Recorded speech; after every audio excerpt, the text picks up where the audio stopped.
મોદી વિરોધી આપણા દેશમાં તો હાલત કેવી ખબર હે?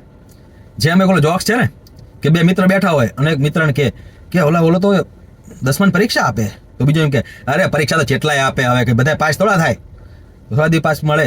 ક્યારે ઓલો પાસ થઈ ગયો તો પાસ 10 પાસ કરે શું થાય, 12 પાસ ન થાય તો પાછા થોડા 2 વર્ષ પછી મળે.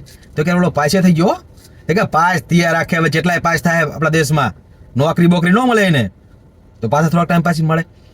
તો ક્યારે નોકરી સરકારી નોકરી મળી જાય તો કે સરકારી નોકરી મળે શું થાય, કેટલા દેશમાં સરકારી નોકરી વાળા રખડે છે, લગન બગન ન થાય, કોઈ છોડી ન આપે, તો થોડાક ટાઈમ પાછા ફરી મળે. તો ક્યારે એના લગન થયે છોકરી હારી મળી જાય તો કે હવે લગન થયે શું થાય, એના ઘરે છોકરા નહીં થાય જોઈજે, તો છોકરા થઈ ગયા. પછી ઓલા બે મળ્યા કરે એના ઘરે છોકરા થઈ ગયા તો કરે છોકરા થયે શું થાય, છોકરા જિંદગી કઈ કાંઠો નહીં કાઢે જોજે કે તું.